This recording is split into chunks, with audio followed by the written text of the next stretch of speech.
Вы смотрите еженедельную итоговую программу «Якутия. День за днем». В материалах наших корреспондентов расскажем о главных событиях в Якутии и за ее пределами. В студии Александр Лысак. Добрый вечер. Итак, нас никто не слушал. Послушайте сейчас цитата Владимира Путина, которая запомнится надолго. Действительно, послание президента страны на этой неделе слушали многие. Не только простые жители России, чиновники, губернаторы, а внимательнее всех были западные партнеры, особенно Госдеп США и Пентагон. Однако об этом чуть позже. Послание сдвинули почти на 3 месяца вперед, возможно, из-за тщательной подготовки. Георгиевский зал Кремля сменили на центральный манеж. Вместо золотых колонн экраны с инфографикой. Само выступление продлилось 2 часа, обычно около 60 минут.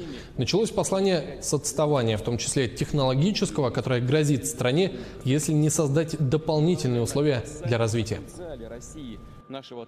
Мы обязаны сконцентрировать все ресурсы, собрать все силы в кулак, проявить волю для дерзновенного результативного труда. Не сделаем этого, не будет будущего ни у нас, ни у наших детей, ни у нашей страны. И вопрос не в том, что кто-то придет, захватит и разорит нашу землю. Нет, дело совершенно не в этом. Именно отставание. Вот главная угроза и вот наш враг. Если не переломим ситуацию, оно будет неизбежно усиливаться. Это как тяжелая хроническая болезнь, что неутомимо шаг за шагом подтачивает и разрушает организм изнутри. Организм иногда часто этого и не чувствует. А как предупредить болезнь? Начать с демографии, хотя после провала в 90-е годы это сложно. Сегодня пожинаем плоды. В 2017-м численность трудоспособного населения сократилась почти на 1 миллион. Путин не скрывает, тенденция сохранится. Это может стать помехой для экономического роста. Трудовых ресурсов просто нет. Сперва нужно окончательно решить проблему с детскими садами. В ближайшие 3 года создадут 270 тысяч мест в яслях. Регионам выделят 50 миллиардов рублей из федерального бюджета. В целом, за предстоящие 6 лет на меры демографического развития, на охрану материнства и детства нам нужно будет направить не менее 3,4 триллиона рублей.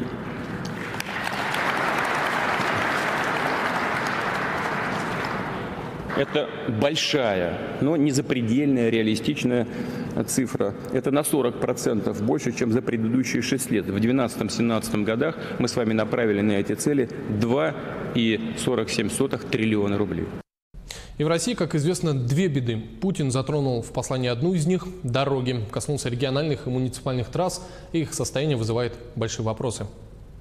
Наша важнейшая задача – повысить безопасность на дорогах, до минимума снизить смертность в результате ДТП. В общей сложности в предстоящие 6 лет необходимо практически удвоить расходы на строительство и обустройство автомобильных дорог в России.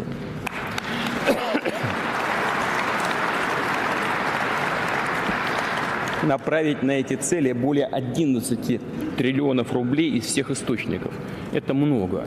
Имея в виду, что в 2012-2017 годах мы на эти цели направили с вами 6,4 триллиона рублей. Тоже большая цифра, но нужно 11. Там же в центральном манеже озвучили и другую цифру. К 2024 году быстрый доступ в интернет должны получить практически все. Как жители мегаполисов в центральной России, так и население небольших поселков на крайнем севере. Говорил Путин об Арктике, Дальнем Востоке, развитии Северного морского пути. И резонный вопрос, а где на все эти масштабные проекты взять деньги? Во-первых, повысить эффективность государственных расходов. Во-вторых, привлекать частный капитал для финансирования крупных проектов. Но вторая половина послания президента стала, наверное, самой обсуждаемой, особенно в иностранных СМИ. Отдельный блок был посвящен новейшим разработкам оборонной промышленности России. Начал Путин с предыстории, когда в начале нулевых США вышли из договора о противоракетной обороне, тогда нарушился баланс. Штаты уже развернули системы ПРО на Аляске и в Калифорнии. 2 района в Румынии и Польше уже заняты НАТО. Россия оказывается в кольце, и чтобы обезопасить наши границы, была создана межбаллистическая ракета «Сармат». Она придет на смену другому комплексу «Воевода». Вес «Сармата» более 200 тонн. Если дальность полета «Воеводы» 11 тысяч километров, то у «Сармата» таких ограничений просто нет. Ну а в недрах кабинетов ученых и инженеров появилась и другая уникальная разработка – малогабаритная сверхмощная ядерная энергетическая установка. Ее размещают в корпусе крылатой ракеты Х-101. Она неуязвима для всех действующих систем ПВО, утверждает Путин. Выяснилось, что первый пуск новейшей крылатой ракеты с ядерной энергоустановкой уже состоялся в конце прошлого года. Проведенный пуск ракеты и комплекс наземных испытаний позволяют перейти к созданию принципиально нового типа вооружения – стратегического комплекса ядерного оружия с ракетой, оснащенной ядерной энергетической установкой. Видео, пожалуйста.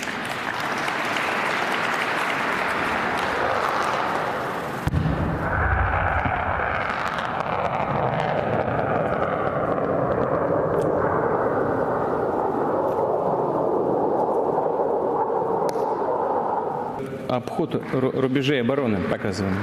Поскольку дальность неограниченная, она может как угодно долго маневрировать. Как вы понимаете, ничего подобного ни у кого в мире пока нет. Когда-нибудь, наверное, появится, но за это время наши ребята еще что-нибудь придумают. Ну а под конец Путин напомнил, что Россия никому не угрожает, планов использовать весь потенциал в наступательных, а тем более в агрессивных целях нет. На следующий день начали писать, что кроме Пентагона и Госдепартамента США никто бурно не отреагировал на послание, но в данной ситуации не нужна реакция. Есть сообщение, его должны услышать, отвечать не обязательно. Главное, чтобы поняли из первого раза. Здесь подойдет цитата политолога Александра Рара, которая приводит одно из интернет-изданий. Психологическая обстановка вокруг России ужасная. СМИ Россию обвиняют, что она засылает киберармии в западные страны, что Министерство иностранных дел является чуть ли не организованным наркокартелем, что только русские спортсмены принимают допинг. Создается массовое давление на страну, и я думаю, что это был продуманный шаг со стороны президента. Он был сделан, чтобы начать новую дискуссию. Воспримите нас всерьез, и мы перестаем шутить. Конец цитаты. Ну а среди первых слушателей президентского послания был и руководитель Якутии Егор Борисов. Он отметил, что важная часть выступления была посвящена теме развития Арктики, Дальнего Востока и технологическому прорыву. Мы все понимаем, в том числе и якутяне, о том, что слово «прорыв» несколько раз прозвучало в послании президента Российской Федерации. И прежде всего они связаны с технологическими процессами.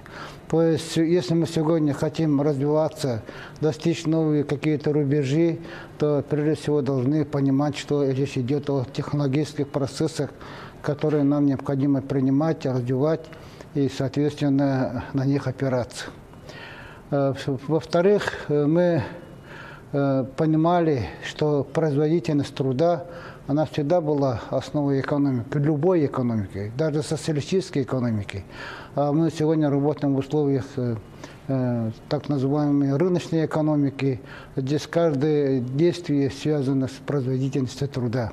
То есть наше развитие будет определяться трудом конкретным.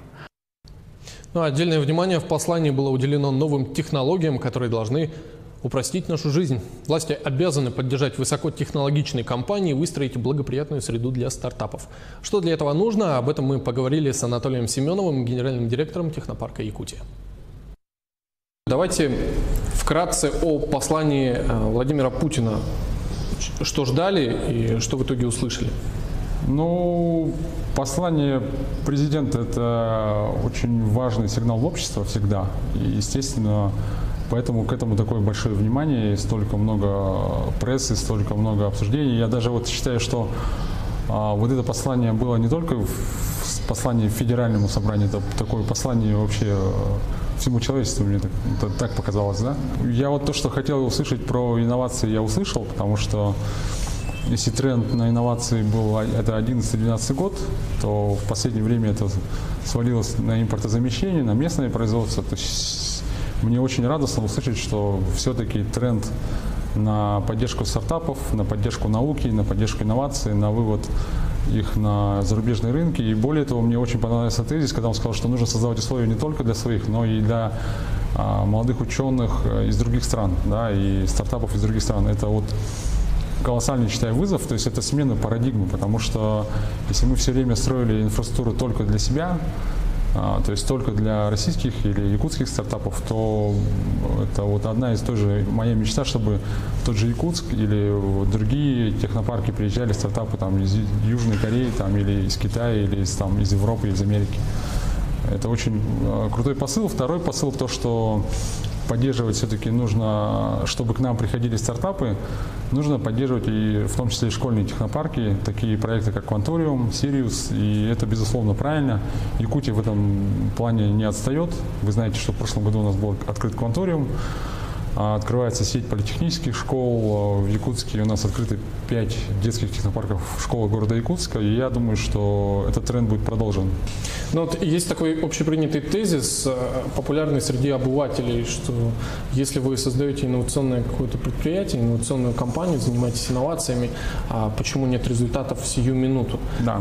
Мне кажется, нужно донести до людей как раз еще после послания. Да. Нужно людям объяснять, что инновации сразу не появляются. Спасибо, Александр. Вот на самом деле есть хороший кейс Финляндии, когда Финляндия в 70-х годах начала создавать тоже инфраструктуру, там такие города, как Оулу, это целый город-технопарк, это один город-технопарк, да, а с маленького 50-тысячного города они там превратились уже почти 500 миллионов, нет, 500 тысяч человек, полмиллиона человек там сейчас живет, да, и они планомерно в течение 15-20 лет вкладывались в эту инфраструктуру, в проекты, то есть сделали акселерационные программы. И, конечно, у них появились такие компании, как Nokia. Да?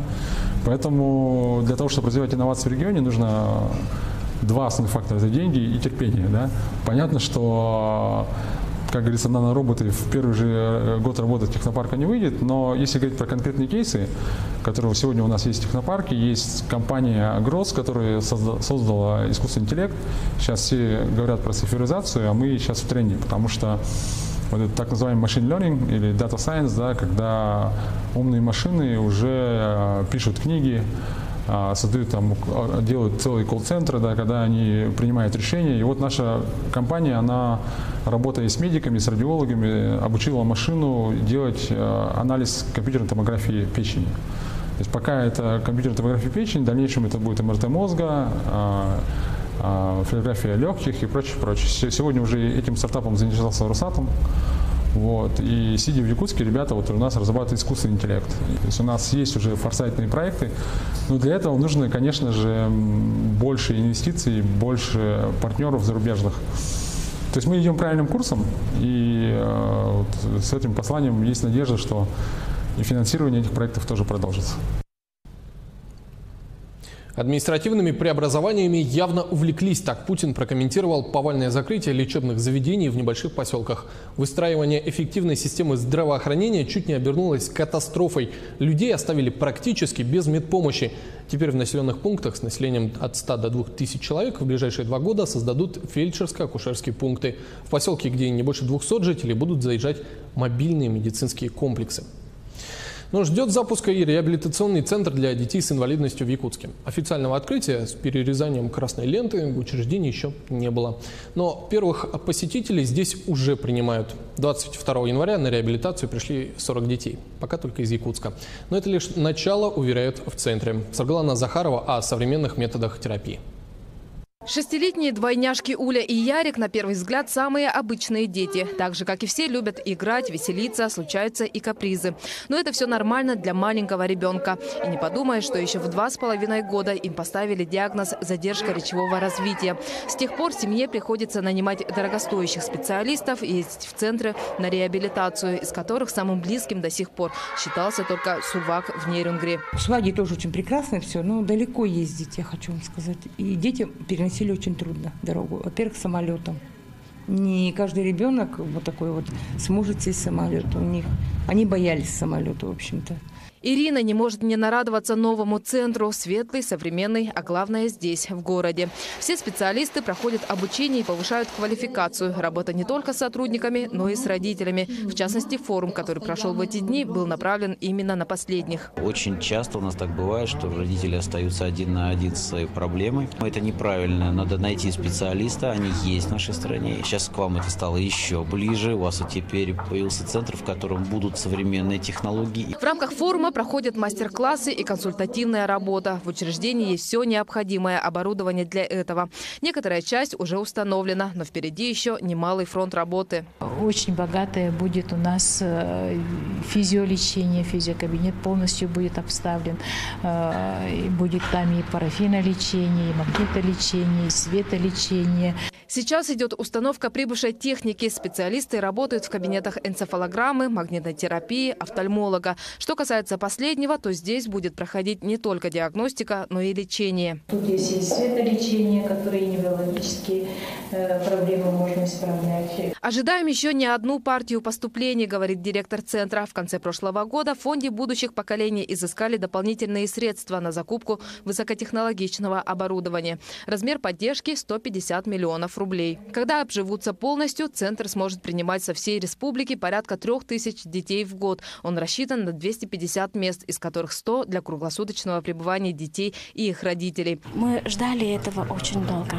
И мы очень надеемся, что с открытием реабилитационного центра у нас появится очень много высококвалифицированных специалистов, которые комплексно будут смотреть вообще на реабилитацию ребенка. Сегодня проходят реабилитацию самые первые воспитанники. Одно из самых любимых занятий проходит в сенсорных комнатах. Там игрушки есть. Здесь, в этой сенсорной комнате, есть все для того, чтобы ребенок смог научиться справляться с любыми задачами, которые встречаются перед человеком в обыкновенной жизни, даже с такими, как открыть дверь с любыми замками, узнавать на ощупь различные поверхности. Но если мы пройдем чуть дальше, то мы попадаем в темную комнату. А в этой комнате лечение проходят дети с определенными диагнозами, такими как аутизм и гиперактивность. Они в темной комнате успокаиваются. Да, это у нас там фотооптические, вот, например, есть, да, цвета такие. Например, у нас есть там сказочная галактика, сказкотерапия. Ну, получается так, что ребенок там успокаивается. И таких помещений на первом этаже целых 4. У каждого свои функции. Разграничения по возрасту тоже есть. В скором будущем появятся еще и кабинеты Монтессори, программы социализации ребенка, признанной во всем мире. Раннюю помощь должны оказать медицинская реабилитация, конечно же, социальная реабилитация в части социализации, и чтобы наши дети получали и, значит, достойное образование, и основное, и дошкольное, и профессиональное. Если на текущий год план стоит провести реабилитацию 3000 детей, то со следующего 2019-го центр будет принимать по 3500 пациентов в год. Это в полной мере обеспечит потребность республики в реабилитационной помощи. Сарглана Захарова, Владимир Павлов, Якутия. День за днем. Сейчас короткая реклама. Вернемся ровно через 2 минуты и продолжим подводить итоги недели.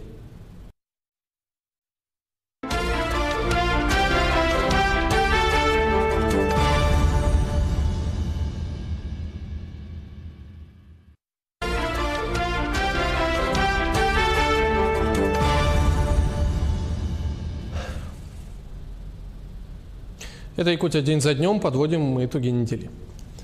Повысить стоимость акцизов на табак и алкоголь собирается правительство России. Это коснется продукции, которую завозят на территорию страны из-за границы.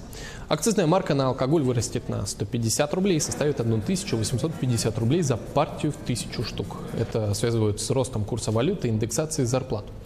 Главное, чтобы это не отразилось на другом показателе. По данным Трезвой России, 80% алкоголя, который продают в мелкой рознице, является контрафактным. Масштабную проверку общественники организовали в 60 регионах России. В Якутске ситуация с контрафактом не настолько явная, проблема в другом. В веренице алкомагазинов, баров, ночных клубов. В столице региона даже появляются целые микрорайоны, где подавляющее число предпринимателей занимается лишь торговлей горячительными напитками. Сунхуадзян, она же Сунгари, река в Китае, растянулась на 2000 километров. Сегодня это самый крупный приток российского Амура. В интернете сотни видеороликов. Туристы наслаждаются видами Сунгари. В Якутске тоже есть Сунгари, только не река, а ресторан. Известен не живописностью или внутренней отделкой.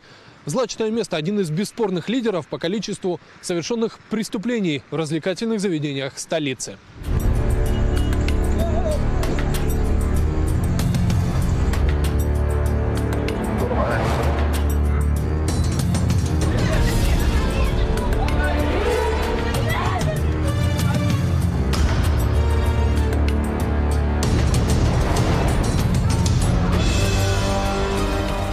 Этот ресторан – одна из самых известных точек пьяного округа. Так с недавнего времени называют улицы Жарницкого и Рыдзинского.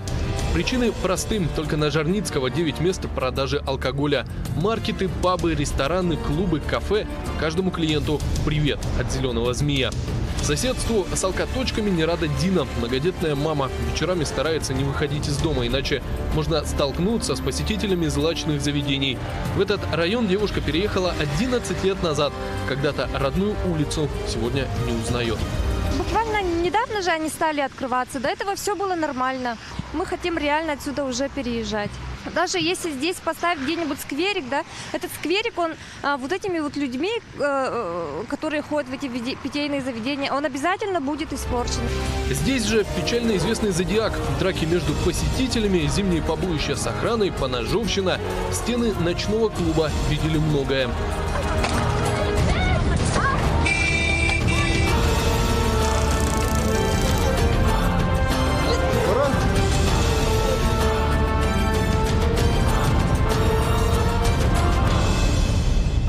Сунгари и Зодиаку до лидерства преступной статистики, уверяют полицейские, еще далеко.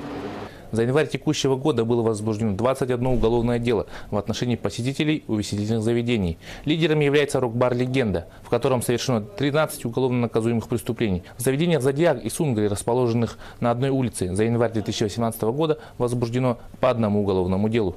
Местные жители отмечают, преступное лидерство – дело времени. Очень много, конечно. Желательно бы их половину убрать отсюда. Контролирующие организации должны это все контролировать, наверное. Пройтись, там маленький, вот думаешь, гараж, нет, это еще питейное заведение. Ну, может, многовато, но мне, как сказать, я говорю, я безразличен к этому. Зачем так много точек-то? Оно совсем нам не нужно. Тут бы хотя бы, разбили бы что-нибудь зелененькое. Растут как грибы, добавляют люди. Большая часть точек находится у автобусных остановок. Мимо не пройдешь. Пивной бар со звучным названием «Разливные напитки 24 часа в сутки». Кажется, что это жилой дом, но глаза обманывают. По документам административное здание, нарушений нет. Однако воспитанников и преподавателей детского подросткового центра неподалеку эта новость мало утешит. В центре занимаются 800 детей. Рисование, кукольный театр, танцы, игра на музыкальных инструментах. Воспитанники – победители творческих конкурсов. Преподаватели сокрушаются. Жаль, что дипломы не могут закрыть места продажи алкоголя. Это опасно для детей, тем более зимой очень до 7 часов иногда некоторые занимаются, вот старшеклассники, и они выходят на остановку, и могут попасться не очень хорошая компания. За это мы беспокоимся за своих детей. Не выдавать лицензию предпринимателям мэрия не может. Если стоит одна алкоточка, то ограничить вторую не получится. Буква закона. Однако, уверяют городские чиновники, есть другой способ борьбы. Нужно сейчас проверять целевое назначение этих земельных участков. Потому что не может быть, что все объекты, которые там располагаются, целевое назначение имеет торговля. Поэтому в этом плане, конечно, тоже работа ведется. Единственный минус такой работы – время. Доказывать, что земля не предназначена для торговли, придется через суд. Пока Фемида будет решать судьбу алкоточек, пьяный округ вполне может превратиться в пустой район. Жителей не останется. Все просто переедут, так и не дождавшись решения проблемы. Александр Лысак, Василий Слепцов, Илья Сыромятников, Григорий Охлопков и Владимир Павлов. Якутия. День за днем. В Якутии стартовало досрочное голосование. Оно продлится до 17 марта. Выбирают президента России жители труднодоступных территорий из 29 районов, в том числе Момского, Тампонского, Верхоянского и Булонского. Подготовка заняла 6 месяцев. Завозили избирательную документацию и специальное оборудование, составляли списки голосующих. Наш корреспондент Юлия Михайлова на вертолете, снегоходе и оленей упряжке отправилась с членами избирательной комиссии в отдаленные районы Жиганска и Кабея. Олени – главное богатство жителей Севера. Это домашние олени. Их берегут, как зеницу ока, и стараются приумножить. А живут оленеводы и содержат свои семьи за счет охоты. Добычу продают или меняют на ГСМ. На вырученные средства закупают продукты, охотничье снаряжение, снегоходы. От нового президента ждут, что их жизнь станет лучше. Поэтому голосуют все как один. Первыми в Кабяйском районе голосуют оленеводы кочевой родовой общины Нерыгет. Члены участкового участковая избирательная комиссия организует все необходимое для того, чтобы голосование состоялось. И оленеводы отдадут свои голоса за того кандидата, который достоин возглавить страну. 18 марта оленеводы будут находиться вдали, в нескольких сотнях километрах от ближайшего избирательного участка, который расположен в селе Себян. Поэтому голосование проходит досрочно.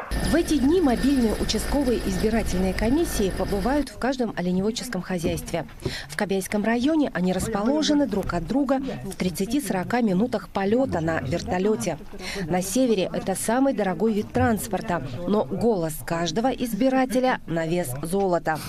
С собой у членов участковых избирательных комиссий урны для голосования, бюллетени, информационные материалы о кандидатах в президенты страны. За день полетов проголосовали 13 оленеводов. По списку у нас 494 избирателя. Сегодня первый день голосования, и мы сделали облет по 3 точкам. Это община Ильджеккей, 6-е стадо и 2-е стадо. Проголосовало больше 10 человек. Каким должен быть президент? Хороший, добрый, чтобы деньги надо платить, а то нам-то не хватает денег. Сколько у вас членов кочевой родовой общины? 3 оленеводы, и все, и 1 чу. Угу. И вы пасете сколько оленей? 600 голов. А где они находятся, олени? Вверху. То есть это сколько километров примерно отсюда? Да, 2 километра. В кочевой родовой общине Нергет 638 оленей. Смотрят за стадом вчетвером. Остальные члены общины в отпуске в селе Себян. Там же жены и дети оленеводов. Собираются в стойбище все вместе только летом. Быт оленеводов мало изменился за последние десятилетия. По-прежнему живут в палатках или зимовьях. Рядом на высоких сваях хранилища для продуктов и одежды. Из примет нового времени – солнечные батареи или переносной двигатель. Электричество заменило свечи. Пару часов работает телевизор. Снегоходы добавили мобильности оленеводам. Единственный их минус – требуется много топлива. В ГУПе Себян около 6 тысяч оленей. Это одно из крупных хозяйств республики. По несколько сот голов и в каждой из 6 кочевых родовых общин. Всего оленей в Кобяйском районе 10 тысяч. В соседнем Ивенкийском, Жиганском районе общее поголовье оленей 2778. До конца года хотят увеличить свои стада еще на 200 голов. Но все старания оленеводов сводят на нет хищники. Буранами там обходим там и смотрим. Когда этот волки придут, мы их разгоняем туда дальше, чтобы на стадо не привлекались. На волков охотитесь? Охотимся. Зимой одного убили здесь, прямо здесь. Прилету вертолета радовались все оленеводы. Переполох взволновал и четвероногих. Обычно такое случается раз в год, когда детей-кочевников собирают в школу.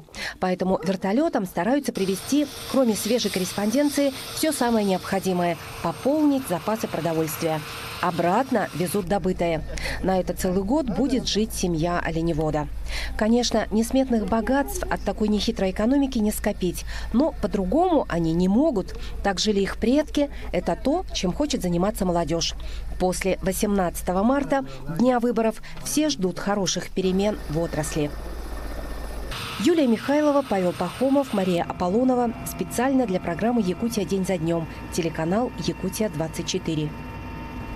Изначально проголосовать досрочно должны были 18 тысяч якутян, однако Эльвира Мерикянова, секретарь Республиканского центра избиркома, заявила в интервью нашему телеканалу: избирателей гораздо больше и списки постоянно расширяются.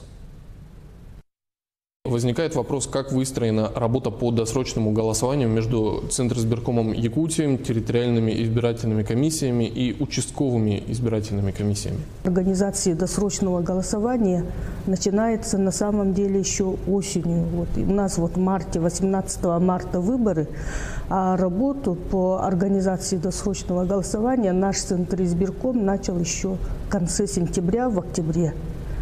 Потому что в конце октября, в начале октября уже выясняются маршруты, по которым нужно будет проводить досрочное голосование, поскольку в этих местах, пунктах обычно работают или оленеводческие стада, или коневодческие базы, или находятся охотники, метеорологи, гидрологи, геологи.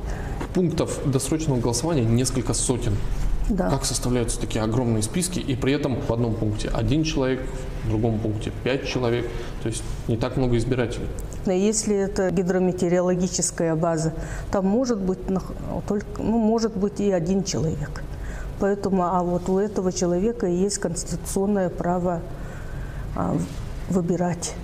Поэтому мы должны обеспечить ему это право. На основании запроса территориальной избирательной комиссии главы составляют уже подробный перечень тех, кто может именно ближе к 18 марта оказаться в каких-либо отдаленных местностях. В нужном месте, в нужное время. Да. А может же произойти такое, что, допустим, член участковой избирательной комиссии приезжает на место, условно, на вертолете, на буране, на санях приезжает, а условного оленевода нет на месте. Что тогда делать, получается? Время, деньги, ресурсы потрачены впустую? Дело в том, что на самом деле, вот вы говорите, что вы совсем недавно приняли перечень мест, да, постановление. Это же происходит неспроста. Мы проводим на основании тех заявок, которые были получены еще осенью, несколько еще корректировок, каждый месяц, да, ежемесячно мы уточняем места, где могут находиться наши избиратели. И поэтому такого, что вот прилетел вертолет, и там не оказалось вообще людей, не бывает. Вот, например, вчера у нас наш буквально, да, такой пример. Мумский район, село Хону, прилетел вертолет полярной авиалинии. Командир уже сходил вчера в территориальную избирательную комиссию, ознакомился с маршрутным листом, то есть у него он уже заранее был. Потом они вышли и на проводников, на местную администрацию. И сегодня, уже уточнившись, летят со СЫР. И там будут уже в нескольких пунктах, где точно есть наши избиратели. Вертолеты так или иначе достаточно редко попадают к условным оленеводам, в условные пастбища, стойбища. Неужели к ним члены участковых избирательных комиссий просто полетают с бюллетенями и с урнами для голосования? Доставляют ли какие-то грузы, которые достаточно важные бывают, медикаменты, например? На самом деле, да, вообще-то вот законом определено, что мы не можем взять иной груз, да, но все равно приходится, конечно, под наши условия подстраиваться, и поэтому вот в этом году у нас были тоже обращения, что надо попутно завести медикаменты, продукты первой необходимости или еще взять больного человека из этого, например, скажем, места, да, поэтому мы тоже это учитываем, и заранее было наше обращение в Центральную избирательную комиссию России, и нам разрешили взять такой иной социально значимый, так называемый груз. То есть это медикаменты, продукты питания, вакцины и при необходимости, конечно, остро нуждающихся больных. Опять же, о взаимодействии с органами местного самоуправления. Бывает ли такое, что опаздывают с предоставлением списков? Это есть. Не то, что опаздывают, да, а дело в том, что у нас все время выясняется, например, вот в этом году достаточно много нефтегазовиков и нефтегазовиков, вахтовиков заезжает. Поэтому тоже были уточнения до последнего момента, и происходят они и сегодня, в данный момент. То есть, получается, если мы в начале кампании заявляли о том, не в начале кампании, да, когда началось у нас досрочное голосование 26 февраля, заявляли о том, что у нас около 19 тысяч избирателей будет досрочно голосовать, то на сегодня у нас уже 22 тысячи с лишним человек числится в этих списках. У нас досрочное голосование завершается 17 марта, поэтому, конечно, уточнение будет до самого последнего все равно. И если к нам поступает заявка от ТИК, то мы уже это дело согласовываем, дополнительно вносим изменения в наше постановление, где указан перечень пунктов, и направляем в территориальную избирательную комиссию. Там принимается решение, и то есть организовываем опять-таки досрочное голосование, то есть обеспечиваем человеку его конституционное право. Якутия уже не первый год голосуют досрочно на различных выборах различного уровня. Это было и на выборах главы региона, и, получается, на выборах президента голосуем досрочно. Оправдывает себя вот такая система? Здесь речь не должна идти о том, что она оправдывает или не оправдывает. Да? На самом деле это обеспечение избирательных прав гражданина. Это права человека. Вот. То есть мы человеку даем возможность реализовать свое конституционное право, выбирать. Независимо от того, где он находится, да. На каком расстоянии, все равно долетите, доедете, доберетесь. Да, долетим, доберемся, доедем. И даже пешком в некоторых маршрутах на летних бывает и такое. Сейчас короткая реклама, и ровно через 2 минуты расскажем о парке ветряных мельниц в Тиксе, уборке снега в Алдане и развитии детского хоккея в Якутии.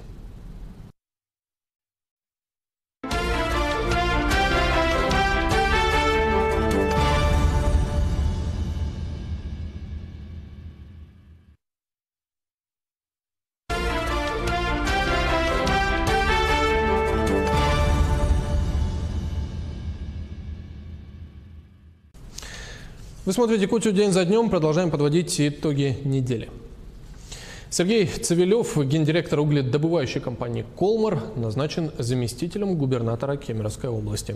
Пост оставался вакантным с марта прошлого года.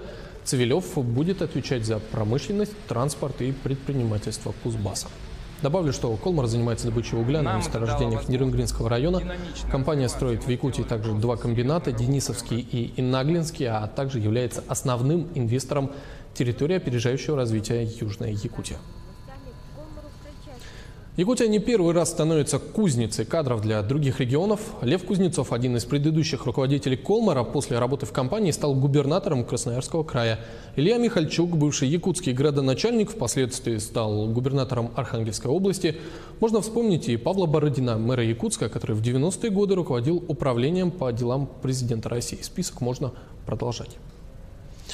Ну а в Тиксе появится парк энергосберегающих ветряных мельниц. Задача – повысить энергонадежность заполярного поселка и снизить зависимость от привозного и часто дорогого дизеля. Работать мельницы будут на самом экономичном виде топлива – сырой нефти. Документ подписали Якутия, Русгидро и японская компания «Недо». Она займется строительством ветродизельного комплекса. Представители страны восходящего солнца предоставят основное оборудование на безвозмездной основе. Русгидро обеспечит логистику и монтажные работы. До конца этого года завершится монтаж ветроэнергетических установок и линий электропередачи. До декабря 2019-го монтаж генераторов, систем распределения и аккумулирования электроэнергии. Напомню, что для Якутии энергосберегающие технологии не новинка. В Батагае-Верхенского района построена одна из крупнейших в Заполярье солнечных электростанций. Ее мощность 1 мегаватт, оборудование рассчитано на работу при экстремальных условиях и резких перепадах температур с минус 45 до плюс 40 градусов. Комплекс солнечных панелей позволяет экономить Батагаю около 300 тонн дизельного топлива, то есть около 15 миллионов рублей. Пока в Тиксе уже представляют огромные ветряные мельницы, в Ленске, Якутске и Мирном не до фантазий. Уборка снега в самом разгаре. В том же Ленском районе выпало рекордное число осадков. Весеннее половодье все ближе. Не успеют вывести снег, то это скажется на уровне воды. Кристина Якупова проследила за работой коммунальных и дорожных служб. Экскаваторы, бульдозеры, дворники – все брошены на уборку снега. В Якутске вывезли 150 тысяч кубометров осадков. Тротуары и проезжую часть убирают 500 человек и 80 единиц техники. Ежедневно 200 кубометров речного песка выбрасывают на наиболее скользкие дорожные участки, кольцевые и перекрестки. Генеральная уборка нашего города продолжается на протяжении всего дня. На счету каждая лопата и каждая метла. Наряду с тяжелой техникой выступают также дворники, которые очищают от снега скверы, парки нашего города. Мы убираем проспект Ленина, улицу Кирова, Билибина, Три Сосны, улица Лермонтова и улица Ярославского. Активно машут лопатами и в Мирном. От сугробов очищают внутриквартальную территорию и проезжую часть алмазной столицы. Сбрасывают накопившийся снег с крыш и подъездных козырьков жилых домов. Уже начали готовиться к весеннему паводку. Сейчас у нас подрядные организации ушли на уборку внутриквартальных территорий уже вторую неделю. Там работают, на этой неделе заканчивают и потом опять переходят на улично-дорожную сеть. Вот. Другие подрядные организации, извиняюсь, это те, которые нас обслуживают площадя и тротуары, приступили к работе по вскрытию тротуаров от снега с вывозом его на специально отведенную площадку. В Ленске управляющие компании завершают работу по очистке крыш. Предварительно огородив зоны возле жилых зданий, рабочие скидывают снег. Уборка сразу на нескольких домах. Большая часть домов почищена. Вообще на очистку в этом году, и каждый год у нас стоит 14 домов, то есть где необходимо снимать с крыш снег. Да, после этого планы у нас начать очистку дворов. Однако не все так радужно в Ленске. В одном из районов города жалуются на некачественную уборку улиц. Техника подрядчика появляется крайне редко. Дороги как корыто. Асфальта через прессованный снег уже не видно. Возмущаются жители. Улицу почистили первый раз за зиму вообще. Ну и лучше бы ее уже не чистили и не трогали. Нагребли кучи, которые выгребать опять же нам, жителям. Засыпали остановку полностью. Никто не жалуется. Взяли лопаты и пошли. А кому жаловаться, куда жаловаться? У нас вот так. По словам соседей, те, которые пытались выгребать это все обратно на дорогу, их штрафовали. Причем штрафовали неоднократно, поэтому собираем и вот в одну кучку складываем. Каждый год зима в Якутии преподносит сюрпризы. Коммунальные и дорожные службы постоянно удивлены выпавшему снегу. Основную массу осадков с улиц, проезжей части и тротуаров в городах Якутии уберут в первых числах апреля. Вопрос в другом – успеют ли? Кристина Якупова, Якутия день за днем. Пытаются бороться со снегом и в Валдане. Ключевое слово «пытаются». На обочинах многометровые уже не сугробы, а горы снега. Ежедневно 6 бригад от местной управляющей компании очищают крыши. Однако меньше снега не становится. Сугробы на кровлях достигают 1,5 метров. И ответ городских властей на претензии жителей прост. Приоритет отдан многоэтажным домам. 2- и 4-квартирники откапывайтесь сами. В статье техобслуживания 1 копейка идет на снег. По спецификации росписи 1 копейка идет на снег. Поэтому денег, конечно, не хватает. Есть крыши, которые чистим в этом году уже третий раз. Работы идут, но прошу жителей города поддержать, взять лопаты, где-то помогать, прочищать проходы, откидывать снег от окон и все полностью. А еще самим можно отремонтировать дороги, заняться тротуарами или коммунальными проблемами. Почему нет? Такими темпами снег до потепления не уберут, уверены жители. В очередной раз напомню, основная масса осадков в Валдане выпала 4 месяца назад. В Жилнадзоре советуют писать жалобы. В Валдане управляющая компания «Жилремстрой». И они являются лицензиатом, то есть они получили лицензию на управление многоквартирными домами. И, следовательно, они будут нести ответственность как уже лицензиат, и там сумма штрафа до 300 тысяч рублей. Ну и к другим темам. Жизнь в цифровом обществе, свобода или неволя. Таков основной тезис прошедшего в Хабаровске дальневосточного медиафорума. 1200 участников, журналисты, блогеры, медиа-менеджеры обсудили, как жить современным СМИ в эпоху цифровизации. Сусанна Рожина продолжит. Цифровое будущее мира и как приспособиться к новым реалиям жизни обсуждались на дальневосточном медиафоруме, который прошел в Хабаровске. Самую футуристическую картину будущего обрисовал доктор социологических наук профессор Дмитрий Гавра. По его мнению, жизнь в полной цифре приведет к расслоению общества на элиту и цифровой пролетариат. При этом представители элиты будут тяготеть к жизни офлайн, а массы продолжат жизнь в цифровой реальности. В простом сетевом пространстве цифровой эксплуатации останется, если угодно, цифровой пролетариат. И это означает, если пользоваться этой самой метафорой, цифровые гетто и аналоговые белые кварталы. Одним из базовых измерений конкуренции будет измерение конкуренции за выход в офлайн.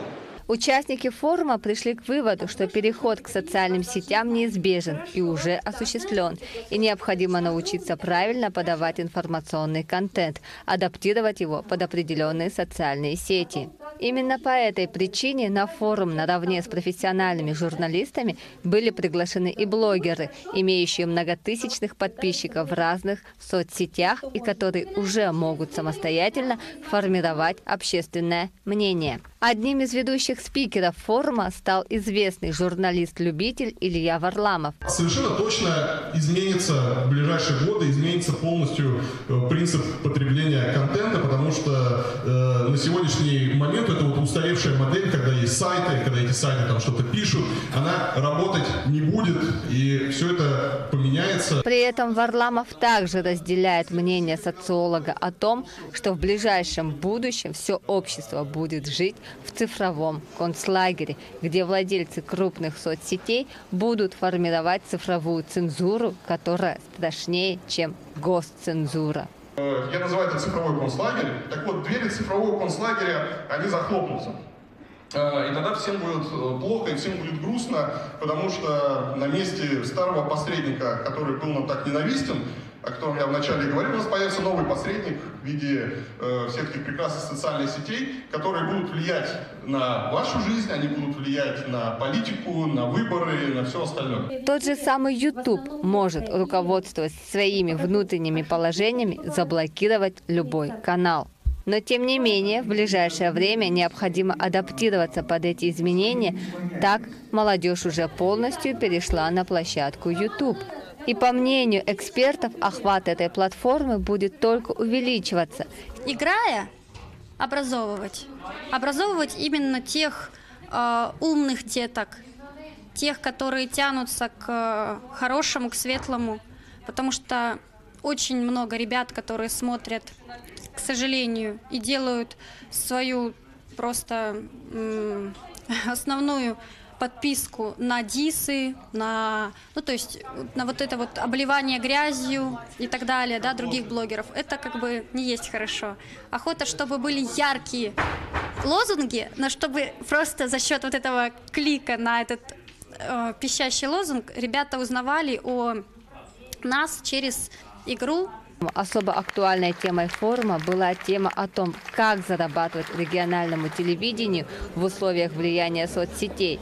Мы очень хотим социальной стабильности, да, то есть мы очень хотим понимания. Мы хотим, чтобы людей слышала власть и чтобы власть слышала людей. Вот, собственно, в этом ведь основной инструментарий, да, то есть любого телевизионного процесса, любого продукта, да, то есть это диалог, это отражение того, что есть в обществе. Сусанна Рожина, Стас Михайлов, Якутия, день за днем, Хабаровск. На сегодня в рамках 6-го международного турнира по вольной борьбе в Якутске состоялось открытие набережной имени олимпийского чемпиона Романа Дмитриева. На сессии городской думы в целях увековечивания памяти великого сына якутского народа принято решение о присвоении имени Романа Михайловича Дмитриева набережной на 202-м микрорайоне. Предложение поступило от общественности, депутаты поддержали. На торжественном открытии приняли участие почетные гости турнира, спортивная общественность и жители города Якутска. Нынешний хоккейный турнир на Олимпиаде запомнился и отсутствием игроков НХЛ. Лига решила не приостанавливать регулярный чемпионат на время игр. Итог: ни Овечкина, ни Малкина, ни других известных игроков на льду в Южной Корее не было. Хорошо это или плохо, судить зрителям, но если бы НХЛовцы поехали в Пхенчхан, то в сборную России, скорее всего, не смог бы попасть 20-летний Кирилл Капризов. Он, кстати, стал самым молодым игроком команды. Не было бы и финального гола в овертайме. А сколько таких Капризовых по стране, которые ждут шансов? Саргалана Федорова решила узнать о развитии детского хоккея в Якутии.